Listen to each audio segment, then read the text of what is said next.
Going to discuss about domestic violence through which a lot of women are affected throughout the worldwide, and today we are honored to be joined with Pungodi ma'am, who is in Central Administrator for One Stop Center on South Chennai, and through her 12 years of experiences he is an resource person for the survivors of the victims who are abused, and she has helped a lot of abuse victims to counseling and from legal assistance to counseling, and it is very grateful to be with us, ma'am, and thank you for your time to be with us. And so, ma'am, as to begin with, share about what is One Stop Center and how it helps the women to come out of the domestic violence, ma'am. Okay, so One Stop Center அப்படிங்கிறது பார்த்தீங்கன்னா this is a women centric center. இந்த women centric centre இது வந்து நம்மளுடைய India ஃபுல்லாகவுமே இருக்குது. இது ஒரு central government project. இதனுடைய ஃபுல் ஃபார்ம் பார்த்திங்கன்னா சகி one stop centre, which means பெண்களுக்கான ஒருங்கிணைந்த சேவை மையம். இந்த ஒன் ஸ்டாப் சென்டர் எதுக்காக ஆரம்பித்தது அப்படின்னு பார்த்தீங்கன்னா, not only domestic violence women, any affected women at any violence, maybe sexual harassment, domestic violence, dowry prohibition. உடனே ஒரு போலீஸ் ஸ்டேஷனுக்கு போகணும் அப்படின்னு சொல்லிட்டு யாருமே விருப்பப்பட மாட்டாங்க. ஒரு பயம் இருக்கும், ஒரு தயக்கம் இருக்கும், இல்லை என்ன பண்ணுறதுன்னு இருக்கும். ஸோ ஃபஸ்ட் ஆஃப் ஆல் அவங்களுக்கு இப்படி ஒரு இஷ்யூ இருக்குது அப்படின்னா, நான் யாரை போய் பார்க்கணும், நான் என்ன பண்ணணும் நெக்ஸ்ட்டு அப்படிங்கிற ஒரு தயக்கம் இருக்கும். அதுக்காக ஆரம்பிக்கப்பட்டது தான் இந்த ஒன் ஸ்டாப் சென்டர். இந்த ஒன் ஸ்டாப் சென்டருக்கு அவங்க எங்ககிட்ட வரும்போது அவங்களுக்கு தேவையான எல்லா சர்வீசஸும், விச் மீன்ஸ் அவங்களுக்கு தேவையான கவுன்சிலிங், அது மெடிக்கல் அசிஸ்டன்ஸ், இல்லை போலீஸில் கம்ப்ளைண்ட் கொடுக்கறதுக்கான ஹெல்ப், இல்லைனா ஒரு லீகல் அசிஸ்டன்ஸ், இல்லைன்னா அவங்களுக்கு தேவையான ஒரு ஷார்ட் டேர்ம் ஷெல்டர், அவங்க தங்கறதுக்கான வசதி, இது எல்லாமே ஒரே இடத்துல. And then ma'am, how this One Stop Center is working under the function of legal framework, ma'am, under that Domestic Violence Act 2005, ma'am? Yes. See, Domestic Violence Actல பொறுத்த வரைக்கும் பாதிக்கப்பட்ட பெண்கள் எல்லாருமே என்ன நினைக்கிறாங்க அப்படின்னா, அவங்களுக்கு இந்த ஒரு ஆக்டில் என்னென்ன ப்ரொசீஜர் இருக்குது அப்படிங்கிறது நிறைய பேருக்கு தெரியறது கிடையாது. எல்லாருமே என்ன நினைக்கிறாங்க, இப்போ நான் ஒரு கம்ப்ளைண்ட் கொடுத்தேன் அப்படின்னா எனக்கு தேவையான ஒரு மெயின்டெனன்ஸோ இல்லை ஒரு காம்பன்சேஷனோ இல்லை என்னோட ஹஸ்பண்ட் வீட்டில் இருக்கிற ஒரு திங்ஸோ எல்லாமே எனக்கு உடனடியாக கிடச்சிடணும் அப்படின்ற மாதிரி தான் அவங்க நினைக்கிறாங்க. அப்படி இல்லை. இப்படி இந்த மாதிரியான அதுவும் இல்லாமல் டொமஸ்டிக் வயலன்ஸ் அப்படின்னாலே இட்ஸ் ஒரு பனிஷபிள் ஆக்ட். அவங்களுக்கு வந்து உடனடியாக அவங்கள உடனே பிடிச்சி ஜெயிலில் போட்டுடணும் அப்படின்லாம் நினைக்கிறாங்க. பட் ரியாலிட்டி அப்படி கிடையாது. அஸ் அ லா ஸ்டூடெண்ட் உங்களுக்குமே தெரியும், டொமஸ்டிக் வயலன்ஸ் ஆக்டை பொறுத்த வரைக்கும் ரொம்ப அஃபெக்ட் ஆயிருக்கு, ஃபிசிக்கலாக அவங்க ரொம்ப அஃபெக்ட் ஆகிருக்காங்கன்ற பட்சத்தில் தவிர it's not a punishable act. இது வந்து ஒரு அவங்களுக்கு தேவையான ரெமெடிஸ் தான் அவங்களுக்கு கிடைக்கும். ஸோ அவங்களுக்கு என்ன ரெமெடி தேவையோ அதை நாங்கள் எங்ககிட்ட வரும்போது ஃபர்ஸ்ட் ஆஃப் ஆல் அவங்களுக்கு கவுன்சிலிங் கொடுத்துட்டு அவங்களுக்கு என்ன ரெமெடி தேவையோ அதை கேட்டு தெரிஞ்சுக்கிட்டு through the protection officer under domestic violence act அவங்கக்கிட்ட இதை நாங்கள் வந்து ஃபார்வர்ட் பண்ணுவோம். ஸோ அவங்க மூலயமா அவங்களுக்கு தேவையான ரெமெடிஸ் வந்து நாங்கள் வாங்கிப்போம். Okay, ma'am. Through this One Stop Center, what are the services that it provides, ma'am, to holistic the justice? Yes, முன்னாடி சொன்ன மாதிரி தான் அவங்களுக்கு தேவை. ஃபஸ்ட்டு வந்து எல்லாருக்குமே தேவைப்படுறது ஒரு கவுன்சிலிங் தான். கவுன்சிலிங்கிறது அது அவங்களுக்கு அப்படி கவுன்சிலிங் சொல்லும்போது அது ரொம்ப பெரிய வார்த்தையாக தெரியும் அவங்களுக்கு. கவுன்சிலிங்னா ஐயோ நான் என்ன, எனக்கு என்ன எதுனா பிரச்சனையா, எனக்கு எதுக்கு கவுன்சிலிங் அப்படின்ற மாதிரி. அவங்களுக்கு தேவையானதெல்லாம் நாம் சொல்கிறத கேட்கறதுக்கு ஒரு ஆள், அவ்வளோ. எனக்கு என்ன பிரச்சனை அப்படிங்கிறத நான் யார்கிட்டயாச்சும் சொல்லணும், அதை அவங்க கேட்கணும் அப்படின்றது தான் அவங்களுடைய முதல் தேவை. ஸோ அப்போ அவங்க என்ன பேசினாலும் அவங்களோட என்ன பிரச்சனையாக இருந்தாலும் நாங்கள் உட்காந்து ஃபஸ்ட்டு கேட்போம். கேட்டுட்டு அப்போ அதுக்கு தேவையான ஒரு கவுன்சிலிங் நாங்கள் ப்ரொவைட் பண்ணுவோம். அது இண்டிவிஜுவல் கவுன்சிலிங்காக இருக்கலாம், இல்லைன்னா group counselling, family counselling, couple counselling, இந்த மாதிரி எல்லா விதமான கவுன்சிலிங்குமே நாங்கள் ப்ரொவைட் பண்ணுறோம். கவுன்சிலிங் முடிஞ்சதுக்கப்புறமா இல்லை இதில் நான் ரொம்ப பாதிக்கப்பட்டிருக்கேன், எனக்கு வந்து இதுக்கு போலீஸில் நான் கம்ப்ளைண்ட் கொடுத்தே ஆகணும், இதுக்கு ஒரு ஆக்ஷன் எடுக்கணும் போது நாங்கள் அவங்களோட அக்கம்பனி பண்ணி போலீஸ் ஸ்டேஷனுக்கு போயிட்டு அவங்களுக்கு கம்ப்ளைண்ட் கொடுக்கறதுக்கு ஹெல்ப் பண்ணுவோம். அது மட்டும் இல்லாமல் அதுக்கப்புறமா ஃபர்தராக அதை ஃபாலோ பண்ணுறதுமே, ஒரு எஃப்ஐஆர் போட்டிருக்காங்களா, இல்லை அதுக்கான என்ன ஃபர்தர் ஆக்ஷன்ஸ் என்ன எடுத்திருக்காங்கன்றதையுமே நாங்கள் அவங்க கூட சேர்ந்து எல்லாமே ஃபாலோ பண்ணி நாங்கள் பண்ணி கொடுப்போம். இல்லை இதுக்கப்புறமா எனக்கு ஒரு லீகல் அசிஸ்டன்ஸ் தேவைன்னும் போது டிஸ்ட்ரிக்ட் லீகல் சர்வீஸ் அத்தாரிட்டி மூலயமா அவங்களோட ஹெல்ப்பை எடுத்துக்கிட்டு அவங்க அஃபெக்ட் ஆகிருக்காங்க, ஃபிசிக்கலி அஃபெக்ட் ஆகிருக்காங்கன்னும் போது அவங்களுக்கு தேவையான மெடிக்கல் அசிஸ்டன்ஸ் நாங்கள் கொடுப்போம். Okay ma'am. அதுவும் இல்லாமல் எனக்கு இப்போதைக்கு எனக்கு போகிறதுக்கு வேறு எந்த இடமும் இல்லை. எனக்கு இப்போது என்னோட ஹஸ்பண்ட் வீட்டுக்கும் போக முடியாது, என்னோட அப்பா அம்மா வீட்டுக்கும் போக முடியாது, எனக்குன்னு யாரும் கிடையாது. நான் இப்போ என்ன பண்ணுறதுன்னும் போது அவங்களுக்கு தேவையான தங்குறதுக்கான ஒரு இடம், ஷார்ட் டேர்ம் ஷெல்டரும் நம்ம இங்கே கொடுக்குறோம். அவங்களுக்கான இந்த சர்வீசஸ் எல்லாமே நம்ம ஃப்ரீயாக கொடுக்குறோம். Okay ma'am. இதுக்கு எதுக்குமே அவங்க வந்து பே பண்ண தேவை கிடையாது. எப்போ அவங்க ஒன் ஸ்டாப் சென்டருக்குள்ளே வராங்களோ அதுலேருந்து அவங்களுக்கு கிடைக்கிற எல்லா சர்வீசஸுமே ஃப்ரீ தான். ஈவன் அவங்க இங்கே தங்குற டைம்லையுமே கூட அவங்களுக்கு கொடுக்குற ஃபுட்டு, அவங்களுக்கான ட்ரெஸ்ஸு, அவங்களுக்கு ஆகிற மெடிக்கல் எக்ஸ்பென்சஸ், கூட்டிகிட்டு போயிட்டு வர்றது எல்லாமே ஃப்ரீ தான். அவங்க எதுக்குமே வந்துட்டு காசு கொடுக்க தேவை கிடையாது. Ma'am, in practice, how these one-stop centers are accessible for women who are from marginalized groups and even though that economically backward classes, ma'am? Okay, சரி, இந்த ஒன் ஸ்டாப் சென்டர் வந்து பார்த்திங்கன்னா இதில் எந்த ஒரு கிளாஸ் வேரியேஷனுமே கிடையாது. இந்த ஒன் ஸ்டாப் சென்டர் ஃபார் வந்துட்டு எலைட் பீப்புள் இல்லைன்னா வந்து எக்கனாமிக்லி வெல் க்ரோத்தாக இருக்கிற பீப்புள் அப்படின்றது கிடையாது. இந்த one stop center for all, எல்லாருக்குமானது தான். ஸோ அப்போது அவங்களுக்கு அது நான் சொன்னேன் இல்லையா, இங்கே கிடைக்கிற சர்வீசஸ் எல்லாமே ஃப்ரீ. ஸோ அதனால் இப்போ நான் என்கிட்ட பணம் இருக்குது, நான் இதுக்கான பே பண்ணேன்னா கூட அது எங்களுக்கு தேவையே கிடையாது. No, you keep your money, அது நீங்கள் வச்சுக்கோங்க. இங்கே எங்களுக்கு எல்லாருமே ஈக்குவல், நாங்கள் எல்லாரையுமே ஒரே மாதிரி தான் ட்ரீட் பண்ணுவோம். அதனால் என்கிட்ட காசு இருக்குது, அதனால் இங்கே எனக்கு சர்வீசஸ் வந்து கொஞ்சம் பெட்டராக கிடைக்கும். நான் எக்கனாமிக்கலி வந்துட்டு கொஞ்சம் லோவாக இருக்கேன், அதனால் நான் என்ன இப்போ அப்ரோச் பண்ண முடியுமா அப்படிலாம் எங்களுக்கு கிடையாது. எங்களுக்கு எல்லாருமே ஒன்று தான். சர்வீசஸ் எல்லாருக்குமே ஈக்குவலானது தான். அது நீங்கள் பணம் இருந்தாலும் சரி, இல்லாமல் இருந்தாலும் சரி, படித்தவங்களாக இருந்தாலும் சரி, படிக்காதவங்களாக இருந்தாலும் சரி, எல்லாருக்கும் ஆனது தான் அவங்க. ஸோ எங்களை அவங்க எப்போ 181 மூலியமாகவோ இல்லைன்னா வந்துட்டு ஒரு அதுக்கான லைன் டிபார்ட்மெண்ட்ஸ் இருக்குது, நான் உங்களுக்கு சொல்கிறேன். எப்போ எங்களை அப்ரோச் பண்ணுறாங்களோ, எப்போ அவங்களோட கேஸ் எங்ககிட்ட வருதோ அப்போலேருந்து அவங்க எங்களுடைய responsibility. Okay ma'am. Ma'am, could you share how the coordination between the police and the judiciary through this one-stop center, ma'am? இப்போ ஒன் ஸ்டாப் சென்டரை பற்றி நம்ம அதர் ஸ்டேட்டில் எப்படி இருக்குது அது எனக்கு தெரியாது. தமிழ்நாடு பொறுத்த வரைக்கும் ஒன் ஸ்டாப் சென்டரை பற்றின அவேர்னஸ் இங்கே இருக்கிற எல்லா போலீஸ் ஸ்டேஷன்ஸ் அண்டு வந்துட்டு லீகல் சர்வீஸ் அத்தாரிட்டிஸ் எல்லாருக்குமே அவங்களுக்கு இதை பற்றின அவேர்னஸ் நாங்கள் கொடுத்துருக்கோம். ஈவன் சென்னையை பொறுத்த வரைக்கும் பார்த்திங்கன்னா special team task force meeting ஒன்று நடக்குது, மந்த்லி ஒன்ஸ் வந்து நடக்குது வித் போலீஸ் டிபார்ட்மெண்ட். ஸோ அந்த டிபார்ட்மெண்ட்டில் கமிஷனர் ஆஃபீஸில் தான் இது மந்த்லி ஒன்ஸ் நடக்குது. அந்த மீட்டிங்க்கு நாங்கள் ரெகுலராக போகிறோம். சென்னையில் இருக்கிற ஒன் ஸ்டாப் சென்டர் அட்மினிஸ்ட்ரேட்டரும் போகிறோம். ஸோ எல்லா ஆலுமன் போலீஸ் ஸ்டேஷனில் இருக்கிறவங்க கூடயும் எங்களுக்கான கோஆர்டினேஷன் ரொம்ப நல்லாவே இருக்குது. ஸோ நாங்கள் ஒன் ஸ்டாப் சென்டர்லேருந்து வந்திருக்கோம் அப்படின்னு நாங்கள் போய் நிற்கும்போது, இல்லை ஒரு விக்டிமை நாங்கள் கூட்டிகிட்டு போகும்போது அதுக்கான அவங்களுக்கு என்ன ஹெல்ப் தேவையோ அதை எங்களுக்கு போலீஸ் டிபார்ட்மெண்ட்லேருந்து ரொம்ப நல்லாவே கிடைக்குது. Okay ma'am. And then what are the challenges that these one-stop centers are facing, like a lack of awareness or anything to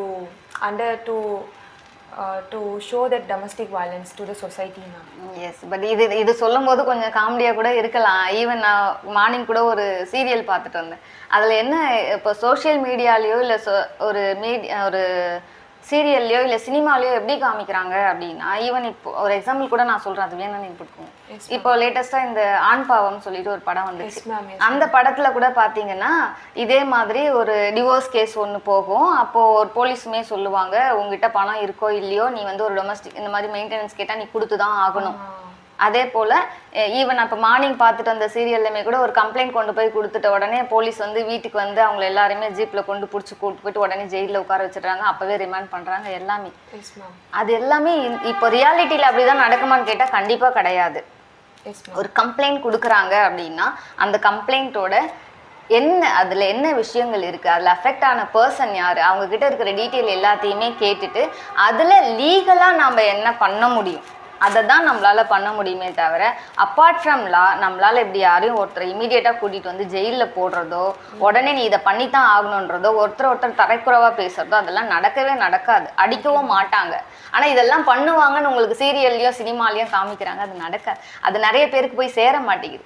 so எங்களை அப்ரோச் பண்ணுற பீப்புளுமே அப்படி தான் எங்களை அப்ரோச் பண்ணுறாங்க. இப்படி என் ஹஸ்பண்ட் அடிச்சுட்டாரு, இல்லை என் மாமியார் நாத்தனார் என்னை இப்படி இன்லாஸ் வந்து என்னை இப்படி பேசிட்டாங்க, அதனால இம்மீடியட்டாக அவங்கள பிடிச்சி ஜெயிலில் போடுங்க, இல்லைனா என் கண்ணு முன்னாடி வச்சு 4 அடியாச்சும் அடிங்க, அப்போ தான் எனக்கு மனசு திருப்தியாக இருக்கும். அப்படி நடக்குமான்னு கேட்டால் கண்டிப்பாக நடக்கவே நடக்காது. ஸோ அப்போ நாங்கள் அவங்களுக்கு புரிய வைக்கிறோம், இல்லைம்மா அது என்னோட ஜுவல்ஸ் அங்கே இருக்குது, இல்லை என்னோட திங்ஸ் அங்கே இருக்குது, இப்போ நீங்கள் யாருன்னா கூட வாங்க, ஒரு போலீஸ் அனுப்புங்க, எனக்கு உடனே எடுத்து கொடுங்க அப்படின்னா கேட்பாங்க. முடியாது. Yes ma'am. அது ரெண்டு சைட்லையுமே அவங்களுக்கு வில்லிங்னஸ் இருந்து ஓகே அவங்க திங்ஸை நான் கொடுக்குறேன்னு சொல்லிட்டு அந்த ஹஸ்பண்டோட வீட்டில் மேட்ரிமோனியல் ஹோமில் சொன்னால் மட்டும்தான் நம்ம அதை எடுத்து கொடுக்க முடியும். ஈவன் அது அவங்களோட மியூச்சுவல் கன்சர்னில் நாங்கள் நமக்கு யாருக்குமே அப்படி இமீடியட்டாக எடுத்து கொடுக்கறதுக்கான ரைட்ஸ் கிடையாது. அதை நாங்கள் அவங்களுக்கு புரிய வைக்கிறது தான் எங்களுக்கு இருக்கிற ஒரு பெரிய சேலஞ்சே. டொமஸ்டிக் வயலன்ஸ் ஆக்ட்னா இதுதான், இதில் உங்களுக்கு தேவையான ரெமெடிஸ் தான் கிடைக்கும். இதை நீங்கள் வந்துட்டு அண்டர் ப்ரொடெக்ஷன் ஆஃபீஸர் மூலியமாவோ இல்லை கோர்ட்டில் வந்து மெயின்டெனன்ஸ் கேஸ் போட்டோ தான் இதை நீங்கள் வந்து வாங்கிக்க முடியும். இதை அவங்களுக்கு புரிய வைக்கிறது தான் எங்களுக்கு பெரிய பிரச்சனை. அப்புறம் நீங்கள் எதுக்கு இருக்கீங்க, இம்மீடியட் சர்வீஸுங்கிறீங்க, அப்போ நீங்கள் இதெல்லாம் உடனே பண்ண மாட்டாங்களான்னு கேட்குறாங்க. ஃபஸ்ட்டு டொமஸ்டிக் வயலன்ஸை பற்றி கேஸை பற்றி அந்த ஆக்டை பற்றி புரிய வைக்கிறது தான் எங்களுக்கு இருக்கிற பெரிய சேலஞ்ச். பட் புரிஞ்சதுக்கு அப்புறமா அவங்களுக்கு இப்போ சோஷியல் வெல்ஃபேர் ஆஃபீஸ்லேயே தான் இந்த டொமஸ்டிக் வயலன்ஸ் ஹேண்டில் பண்ணுற ப்ரொடெக்ஷன் ஆஃபீஸரும் இருக்கிறதுனால எங்களுக்கு ஃபர்தர் ப்ரொசீடிங்ஸ் எல்லாமே ரொம்ப ஈஸியாக இருக்கும். Yes ma'am. Ma'am, through your experience, share about how this one-stop center or helping the woman to empower against domestic violence, ma'am. So என்னோட இதில் இருந்து பார்த்தீங்கன்னா இங்கே வர்றவங்களுக்கு நாங்கள் எல்லாருக்கிட்டையுமே சொல்கிறது, படிங்க, கண்டிப்பாக நீங்கள் வேலைக்கு போங்க, ஃபினான்ஷியலி நீங்கள் இண்டிபெண்ட்டாக இருந்தால் மட்டும்தான் உங்களுக்கு ஏற்படுற எந்த விதமான வயலன்ஸ்லேருந்தும் நீங்கள் வெளியில் வர முடியும். Not only domestic violence, but financially இண்டிபெண்ட்டாக இருந்தாங்கன்னா தான் இந்த டொமஸ்டிக் வயலன்ஸ் என்னன்றதை அவங்களுக்கு புரிஞ்சுக்க முடியும். இதுலேருந்து நாம் எப்படி வெளியில் வரலாங்கிறத அவங்க யோசிக்க முடியும். ஃபினான்ஷியலி இண்டிபெண்ட்டாக இல்லைன்னா எனக்கு வேறு ஆப்ஷன் இல்லையே, எனக்கு குழந்தைங்க இருக்குது, இல்லை நான் இருக்குது, என்னை வேறு யார் பார்த்துக்கோ, என் ஹஸ்பண்ட் தானே பார்த்துக்கணும்னு சொல்லிட்டு எல்லா வயலன்ஸையும் அவங்க வந்து அக்செப்ட் பண்ணிக்கிட்டு அங்கேயே உட்காந்துருக்காங்க. நாங்கள் அவங்களுக்கு சொல்கிறது அதுதான், படிங்க, இல்லை படித்து முடிச்சிட்டிங்களா தயவு செஞ்சு வேலைக்கு போங்க, என்ன யார் சொன்னாலும் உங்களோட வேலையை விடாதீங்க. ஏன்னா டொமஸ்டிக் வயலன்ஸ் ஆக்ட்லேயே உங்களுக்கு ஒரு கிளாஸ் இருக்குது. ஒரு பொண்ணு கல்யாணம் ஆனதுக்கப்புறம் அந்த பொண்ணு வேலைக்கு போகணுமா போகக்கூடாதாங்கிறத அந்த பொண்ணு தான் டிசைட் பண்ணணும். அவங்க இன்லாஸ் வீட்டில் இருக்கிறவங்களையோ ஹஸ்பண்டோ கிடையாது. ஸோ அந்த டிசிஷனை நீங்கள் எடுங்க, தெளிவாக எடுங்க. ஒன்ஸ் நீங்கள் வேலையை விட்டுட்டிங்கன்னா இப்போ இருக்கிற காலத்தில் பார்த்தீங்கன்னா அப்டேட்டட் ரொம்ப அட்வான்ஸ்டாக போயிட்டுருக்கு. நம்ம ஒன்ஸ் நம்மளுடைய அந்த கேப் விழுந்துருச்சுன்னா அதுக்குண்டான மறுபடியும் நம்ம அந்த இடத்துல போயிட்டு உட்கார்றது ரொம்ப கஷ்டம். ஸோ இங்கே வர்றவங்களுக்கு நாங்கள் அதுதான் சொல்கிறது, இல்லை எனக்கு வந்துட்டு கேப் ஆகிடுச்சு, இத்தனை குழந்தை பிறந்துச்சு, நான் வேலைக்கு போகல, இவ்வளோ நாள் இருக்கேன், நான் இப்போ ஹஸ்பண்டை விட்டுட்டு நான் வெளியில் வந்துட்டேன்னா நான் என்னை எப்படி பார்த்துப்பேன், என் குழந்தைங்களை எப்படி பார்த்துப்பேன் அப்படின்னும் போது இல்லை. ஸோ அவங்களுக்கு எங்களால் முடிஞ்சால் எதனா ஜாப் ஆப்பர்ச்சுனிட்டிஸுமே கூட நாங்கள் அவங்களுக்கு ஏற்படுத்தி கொடுக்குறோம். ஸோ எனக்கு தங்கறதுக்கு இடம் இல்லையா, வீட்லேயும் பண்ண மாட்டேங்கிறேன், இங்கே ஒன் ஸ்டாப் சென்டரில் ஒரு 5 to 10 days தான் நாங்கள் வச்சுக்க முடியும். இதுக்கப்புறமா வேணும்னா எங்களோட சக்தி சதன்ஸ் இருக்குது, அங்கே நாங்கள் அவங்கள வந்துட்டு ரிலோகேட் பண்ணுறோம். லொக்கேட் பண்ணிவிட்டு அங்கே இருந்து அவங்களுக்கு படிக்கிறதுக்கோ இல்லை அவங்களுக்கு ஜாப் ஆப்பர்ச்சுனிட்டி தேடி கொடுக்குறதோ இல்லை புதுசாக அவங்களுக்கு எதனா ஸ்கில் டெவலப்மெண்ட் ட்ரைனிங் பண்ணுறதோ இது எல்லாமே நாங்கள் அவங்களுக்கு பண்ணி கொடுக்குறோம். Ma'am, through your experiences, how you in your sensitive cases, how you handle that victim confidence, ma'am? Okay, சரி, இப்போது நீங்கள் இந்த கொஸ்டினை வந்து நீங்கள் இதுக்கு முன்னாடி ஒரு கொஸ்டின் கேட்டீங்க இல்லையா, அதோட நான் லிங்க் பண்ணிக்கிறேன். எக்கனாமிக்கலி பேக்ரவுண்ட் இதில் வர்றவங்களுக்கு நான் சொன்னேன் இல்லையா, இங்கே எல்லாருக்குமே ஒன் ஸ்டாப் சென்டருங்கிறது எல்லாருக்குமான ஈக்குவலான ஒரு விஷயம். எங்களுக்கு வந்து இங்கே ஒரு எக்ஸாம்பிளோடய நான் சொல்கிறேன், வந்த கேசஸ் வந்து வச்சுட்டு நான் சொல்கிறேன். இங்கே எங்ககிட்ட வந்து ஒரு டாக்டர் வந்திருந்தாங்க, டொமஸ்டிக் வயலன்ஸ்னால அஃபெக்ட் ஆன ஒரு டாக்டர் வந்திருந்தாங்க. அவங்க சூசைடல் தாட்ஸ் அதிகமாக இருந்து தான் இங்கே வந்தாங்க. அவங்க த்ரூ 181 மூலிமா எங்களை அப்ரோச் பண்ணி தான் அவங்க வந்தாங்க. துளி கூட அவங்களுக்கு ஒரு கான்ஃபிடென்ட்டே இல்லை. ஷீஸ் அ பிஜி, அவங்களுக்கு கொஞ்சம் கூட கான்ஃபிடென்ட் இல்லை, அழுதுட்டு வந்தாங்க. And that time she was pregnant, I think ப்ரெக்னெண்ட்டாக இருந்தாங்க. அவங்க ஹஸ்பண்ட் அவங்களோட இல்லை, அவருமே ஒரு டாக்டர். அவங்கள யூஸ் பண்ணிக்கிட்டு விட்டுட்டு போயிட்டு ஒரு ஏகப்பட்ட அபார்ஷன்ஸ் எல்லாமே அவங்க பண்ணி, ஏன்னா இப்படி இருந்தால் தான் திரும்ப ஃபேமிலியோட ரீஜாயின் பண்ண முடியும் அப்படின்னு சொல்லியே வந்து கிட்டத்தட்ட நிறைய அபார்ஷனுமே வந்துட்டு பண்ணிட்டாரு. அவங்க ரொம்ப இன்னசென்ட், அந்த டாக்டர் ரொம்ப இன்னசென்ட். அவர் சொன்னது எல்லாமே அவங்க நம்பிட்டு இருந்தாங்க. அவர் இன்னொரு பொண்ணு கூட அவருக்கு அஃபேர் ஆயிடுச்சு. அஃபேர் ஆகிட்டு இவங்கள வந்துட்டு சுத்தமாக அவாய்ட் பண்ண ஆரம்பிச்சிட்டாரு. அப்படி ஒரு சுச்சுவேஷன்லாம் அவங்களால தாங்க முடியாமல் அவங்க இங்கே எங்கள்கிட்ட வந்தாங்க. இது பியூர்லி டொமஸ்டிக் வயலன்ஸ்மே, அவங்களுக்கு தேவையான எதையுமே அவர் செய்யலை. ரொம்ப அப்யூசிவ் வேர்ட்ஸ் அவங்கள பேசியிருந்தார். திரும்ப அபார்ஷன் பண்ணுறதுக்கு அவங்கள அப்போவுமே கூட அவங்கள வந்துட்டு ரொம்ப வற்புறுத்திக்கிட்டு இருந்தார். அவர் அவங்கள வந்து பார்க்கல, தனியாக விட்டுட்டு போயிட்டாரு. இந்த மாதிரி நிறைய விஷயங்களில் தான் அவங்க வந்தாங்க. வந்துட்டு இங்கே எங்ககிட்ட பேசும்போதெல்லாம் ரொம்ப அழுக, அவங்களால கண்ட்ரோல் பண்ணவே முடியல. அதுக்கப்புறமா நாங்கள் அவங்களுக்கு வந்துட்டு அவங்க அதை சொன்னோம் இல்லையா, ஃபினான்ஷியலி இண்டிபெண்ட்டாக இருந்தால் அவங்களால எது வேணால் பண்ணலான்ட்டு. பட் அவங்க ஃபினான்ஷியலி இண்டிபெண்ட் தான், அப்படி இருந்துமே அவங்களால அதை பண்ண முடியல. அவங்களுக்கு ஒரு எமோஷ்னல் சப்போர்ட் தேவைப்பட்டுச்சு. Okay ma'am. ஏன்னா அவங்களோடது ஒரு inter religion marriage. So family சப்போர்ட்டுமே கிடையாது. ஸோ அப்போ அவங்களுக்கு எமோஷ்னல் சப்போர்ட் தேவைப்பட்டுச்சு அந்த டைமில். நாங்கள் அதை அவங்களுக்கு கொடுத்தோம். ஈவன் அவங்க ஒரு டாக்டருமே இருந்தாலுமே கூட நாங்கள் சொன்னதை அவங்க கேட்டாங்க, எங்களை அவங்க ட்ரஸ்ட் பண்ணாங்க. ட்ரஸ்ட் பண்ணாங்க. அவங்களுக்கு கண்டினியூஸாக நாங்கள் கவுன்சிலிங் கொடுத்தோம். அவங்களுக்கு அதை புரிய வச்சோம். அவர் உங்களை யூஸ் பண்ணிக்க தான் பார்க்குறாரு அப்படிங்கிறத அவங்களுக்கு புரிய வச்சோம். கொஞ்சம் கொஞ்சமாக அவங்க அதுலேருந்து வெளியில் வந்தாங்க. அந்த அஃபேரில் இருக்கிறது, நம்மளை விட இன்னொரு லேடி தான் அவருக்கு பிடிச்சிருக்கு, நாம் அவருக்கு இம்பார்ட்டன்ட் இல்லை அப்படிங்கிறது அவங்களுக்கு புரிய வந்துச்சு. அந்த ரிலேஷன்ஷிப்லேருந்து வெளியில் வந்தாங்க. அதுக்கப்புறமா அவங்கள நாங்கள் கொண்டு போய் ஒரு ரிசோர்ஸ் பர்சனாக நிறுத்தணும். விமன் கமிஷன் எவ்வளோ பெரிய இதுன்றது உங்களுக்கு தெரியும். அங்கே நாங்கள் இந்த மாதிரி டொமஸ்டிக் வைலன்ஸான அஃபெக்ட் ஆன பெண்களுக்கு மெடிக்கலி என்னென்ன சப்போர்ட் தேவைப்படும், எமோஷனல் சப்போர்ட் என்ன தேவைப்படுங்கிறத அவங்க உங்களை மாதிரி ஸ்டூடெண்ட்ஸ்க்கு கிளாஸ் எடுத்தாங்க. போலீஸ்க்கு உங்களை மாதிரி ஸ்டூடெண்ட்ஸ்க்கு எல்லாம் கிளாஸ் எடுத்தாங்க. அதை ரொம்ப பெரிய அச்சீவ்மெண்ட்டாக நாங்கள் நினைக்கிறோம். ஏன்னா அப்படி ஒரு ஸ்டேஜில் அவங்க வந்தாங்க. நான் செத்து போயிடுவேன்ற ஒரு ஸ்டேஜில் தான் அவங்க வந்தாங்க. அவங்களுக்கு அது புரிய வைக்கணும். அவங்க ஒரு பர்சனை ட்ரஸ்ட் பண்ணுறாங்க அப்படின்னா அந்த பர்சன் அதுக்கு ஒர்த்தா, அதே விதமான ரெஸ்பெக்டோ எல்லாமே இவங்களுக்கும் கிடைக்குதா, அந்த லவ் அவங்களுக்கு கிடைக்குதா, அது எல்லாமே அவங்களுக்கு புரிய வச்சோம். இது நிஜமாவே நீங்கள் உங்களுக்கு இப்படி ஒரு வயலன்ஸ் நடந்துக்கிட்டு இருக்குன்றத அவங்கள அக்செப்ட் பண்ண வச்சோம். அதுக்கப்புறம் தான் அவங்க அதுலேருந்து வந்தாங்க. ஸோ இங்கே முன்னாடியே சொன்ன மாதிரி தான், இங்கே வர எல்லாருக்குமே எடுத்த உடனே எங்களால் சொல்யூஷன் கொடுக்க முடியாது. இது ஒரு மெஜிஷியன் பிளேஸ் கிடையாது. வந்த உடனே ஒரு 1 ஹவர்லையோ 2 ஹவர்ஸ்ல இங்கே வர்றவங்களை பிரெயின் வாஷ் பண்ணி ஒரு மேஜிக் பண்ணி அவங்களோட லைஃபையே எங்களால் சேஞ்ச் பண்ணிட முடியாது. இதுக்கு எல்லாத்துக்குமே கொஞ்சம் டைம் எடுக்கும். அதுக்கு அவங்க சொல்கிறத நாங்கள் கேட்கணும், எங்களை அவங்க ட்ரஸ்ட் பண்ணணும். இது எல்லாமே நடந்தால் தான் இந்த ப்ராசஸ் கொஞ்சம் கொஞ்சமாக நடக்கும். அந்த ட்ரஸ்ட்டு எப்போ வரும்னா, இது எதையுமே நாங்கள் வேற எங்கேயும் அவங்கள மீறி நாங்கள் வேற எதுவும் பண்ண மாட்டோம். அவங்களுக்கு நல்லது தான் நாங்கள் பண்ணுவோன்றதை அவங்க எங்கள் மேலே நம்பிக்கை வைக்கும் போது தான் வரும். அதை நாங்கள் இங்கே ஃபாலோ பண்ணுவோம். அண்ட் இங்கே வர எல்லா கேஸுமே ஹைலி கான்ஃபிடென்ஷியல்.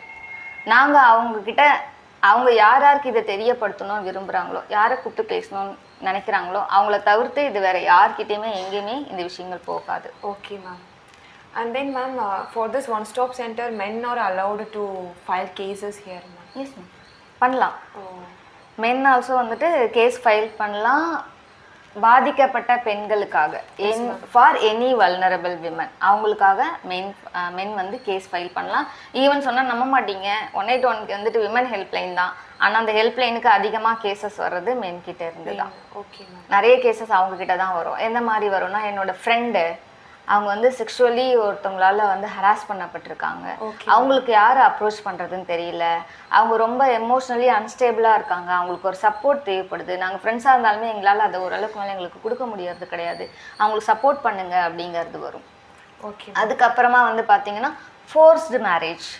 என்னோட ஃப்ரெண்டு இல்லை என்னோட கேர்ள் ஃப்ரெண்டு இந்த பொண்ணுக்கு இப்போ வீட்டில் ரொம்ப ஃபோர்ஸ் பண்ணி கல்யாணம் பண்ணி வைக்க பார்க்குறாங்க, ஹவுஸ் அரெஸ்ட் பண்ணி வச்சுருக்காங்க, அவங்களுக்கு காப்பாற்றுங்க அப்படின்ற மாதிரி வரும். ஈவன் மேரிட் விமன்ஸ்க்கு கூட அவங்க நல்லா தான் இருந்தாங்க, ஃபேமிலியில் இஷ்யூன்னு சொல்லிட்டு இருந்தாங்க. இப்போ கொஞ்சம் நல்லா ஆளை காணும், இல்லை எதனா ரொம்ப அவங்க ஹஸ்பண்ட் அடிச்சுட்டாரா என்னன்னு தெரியல, எதுவுமே இல்லை, அவங்க சேஃபாக இருக்காங்களா என்னன்னு தெரிஞ்சுக்கணும். இந்த மாதிரி நிறைய மென்னுமே வராங்க. ஸோ இந்த மாதிரி செக்ஷுவல் ஹராஸ்மெண்ட் கம்ப்ளைண்ட்டோ இல்லை வேறு எதனா கம்ப்ளைண்ட்டுக்கு அவங்க வரும்போது கூட ஓகே, இதுக்கு நாங்கள் போயிட்டு கேட்கும்போது அதை அந்த விக்டிம் அக்செப்ட் பண்ணிப்பாங்களா, அவங்களுக்கு அந்த பிரச்சனை இருக்குன்றத அவங்க சொல்லுவாங்களா, அதுதான் எங்களுக்கு தேவையான ஒரு மெயின் விஷயமே. தவிர தாராளமாக மென் கம்ப்ளைண்ட் பண்ணலாம். அப்படி நீங்கள் விமன் ஹெல்ப்லைன் நீங்கள் கம்ப்ளைண்ட் பண்ணால் நாங்கள் எடுக்க மாட்டோம் அப்படின்னா நாங்கள் சொல்ல மாட்டோம், பார்ப்போம். அட்லாஸ்ட் யார் கேஸ் ஃபைல் பண்ணாலும் யார் கால் பண்ணாலும் நமக்கு முக்கியமாக தேவையானது அங்கே இருக்கிற அந்த பொண்ணோட சேஃப்டி. அதுதான் எங்களுக்கு முக்கியம். அதை நாங்கள் என்ஷூர் பண்ணுவோம். அதுக்கு யார் மென் கால் பண்ணியிருக்காங்க, அவங்க கால் பண்ணியிருக்காங்க, அதெல்லாம் நாங்கள் எதுவுமே ரிஜெக்ட் பண்ண மாட்டோம். Yes ma'am. Finally what message to you give to the woman who are facing domestic violence ma'am? Domestic violence face பண்ணுற விமனுக்கு நான் சொல்ல விரும்புறது என்னென்னா, ஃபஸ்ட்டு நீங்கள் அக்செப்ட் பண்ணிக்கோங்க. உங்களுக்கு அங்கே ஒரு பிரச்சனை இருக்குது அப்படின்றத நீங்கள் அக்செப்ட் பண்ணிக்கோங்க. அதை எல்லாத்தையுமே நீங்கள் பொறுத்துக்கலாம், டாலரேட் பண்ணுங்கள். ஃபேமிலி எடுத்த உடனே யாருமே ஃபேமிலி விட்டுட்டு வெளியில் வந்துருங்கன்னு சொல்ல முடியாது. அட்லாஸ்ட் அது நம்மளோட ஃபேமிலி. அங்கே நம்ம சில விஷயங்கள் நாம் விட்டு கொடுக்கணும், நாம் அட்ஜஸ்ட் பண்ணிட்டு போகணும், இல்லைன்னு சொல்லலை. அந்த அட்ஜஸ்ட்மெண்ட் எல்லாமே எது வரைக்கும்னு கேட்டால் நாம் பாதுகாப்பாக இருக்கிற வரைக்கும் தான். எனக்கே அங்கே ஒரு பாதுகாப்பு இல்லை அப்படின்னும் போது அந்த இடத்துலேருந்து வெளியில் வாங்க. இல்லை இந்த மாதிரியான நிறைய சப்போர்ட்டிவ் சிஸ்டம்ஸ் உங்களுக்கு இருக்குது, அதை நீங்கள் யூஸ் பண்ணிக்கோங்க. திரும்ப திரும்ப ஐயோ வெளியில் சொன்னால் மானம் போயிடும், வெளியில் சொன்னால் என் குடும்பத்தோடைய பேர் கெட்டு போயிடும், நான் எப்படி ஒரு போலீஸ் ஸ்டேஷனுக்கு போகிறது, நான் எப்படி என் ஃபேமிலி மெம்பர்ஸை வந்துட்டு அவங்க மேலேயே நான் எப்படி கேஸ் கொடுக்கறது அப்படின்னு தயங்கிட்டு இருக்காதீங்க. நம்ம எல்லாருக்குமே வந்து நம்ம ஃபேமிலியோட இருக்கிறது எவ்வளோ முக்கியமோ அது எல்லாத்தை விட ரொம்ப முக்கியம் நாம் உயிரோடு இருக்கிறது. நாம் ஃபஸ்ட்டு உயிரோடு இருந்தால் தான் நம்ம சுற்றி இருக்கிறவங்கள பார்த்துக்க முடியும். ஒரு வயலன்ஸ், இப்போ நம்மளுக்கு ஒரு டொமஸ்டிக் வயலன்ஸ் நடக்குது, டொமஸ்டிக் வயலன்ஸ்லேயே நிறைய இருக்குது இல்லையா? ஃபிசிக்கல் வயலன்ஸ் இருக்குது, வெர்பல் அப்யூஸ் இருக்குது, செக்ஷுவல் அப்யூஸ் இருக்குது, எக்கனாமிக்கல் அப்யூஸ் இருக்குது, எமோஷனல் அப்யூஸ் இருக்குது. இது எல்லாமே நடக்கும். அது உங்களால் எதிர்த்து உங்களால் எப்போச்சும் நீங்கள் கொஸ்டின் பண்ணுங்கள். நீங்கள் கொஸ்டின் பண்ணாமையே அமைதியாக இருந்தீங்கன்னா அதை நீங்கள் அக்செப்ட் பண்ணிக்கிறீங்கன்னு அர்த்தம். அக்செப்ட் பண்ணிக்கிற வரைக்கும் அந்த வயலன்ஸை நம்மளால் ஸ்டாப் பண்ணவே முடியாது. உங்களால் நீங்களுமே அந்த குடும்பத்தில் ஒரு ஆள் தானே, நீங்களுமே ஒரு ஹியூமன் பீயிங் இல்லை, you have all the rights to live இல்லையா? நீங்கள் கொஸ்டின் பண்ணுங்கள். உங்களோட செல்ஃப் ரெஸ்பெக்டை விட்டுட்டு ஒரு இடத்துல எல்லாத்தையுமே அட்ஜஸ்ட் பண்ணிட்டு போகணுங்கிறது அவசியம் கிடையாது. நீங்கள் கொஸ்டின் பண்ணுங்கள். இல்லை எனக்கு வேற, நான் கொஸ்டின் பண்ணிட்டா என்னை வீட்டிலேருந்து வெளியில் அனுப்பிடுவாங்களா, எனக்கு வேற எந்த சப்போர்ட்டுமே இல்லையே அப்படின்னு நீங்கள் பயப்பட தேவையில்லை. அதுக்காக தான் ஒன் ஸ்டாப் சென்டர்ஸ் இருக்குது. நாங்களுமே எடுத்த உடனே கேஸ் ஃபைல் பண்ண போகிறது கிடையாது. நாங்கள் அவங்கள கூப்பிட்டு பேச தான் போகிறோம், புரிய வைக்க போகிறோம். உங்கள் வீட்டில் இருக்கிற ஒரு பொண்ணுக்கு இப்படி ஒரு பிரச்சனை இருக்குது, இது உங்களுக்கு முதல்ல தெரியுமா, தெரிஞ்சுக்கோங்க. அவங்க எமோஷ்னலி இவ்வளோ வீக்காக இருக்காங்க, இல்லை உங்ககிட்ட இருந்து இப்படி ஒரு சப்போர்ட் அவங்க எதிர்பார்க்குறாங்க, அவங்களுக்குமே இப்படி ஒரு பிரச்சனை இருக்குது, அவங்களோட உட்காந்து பேசுங்க அப்படிங்கிறத அவங்களுக்கு புரிய தான் வைக்க போகிறோம். எடுத்த உடனே கேஸ் ஃபைல் பண்ண போகிறது கிடையாது. அதனால் இந்த சப்போர்ட்டிவ் சிஸ்டம் நிறைய இருக்குது. அந்த சப்போர்ட்டை நீங்கள் எடுத்துக்கோங்க, அதை யூஸ் பண்ணிக்கோங்க. Ma'am, thank you for us to be with here, ma'am. And we are all always grateful to the work you are doing, and thank you for the time you have taken to speak with us, ma'am. Thank you so much. Thank you so much. Yes, ma'am.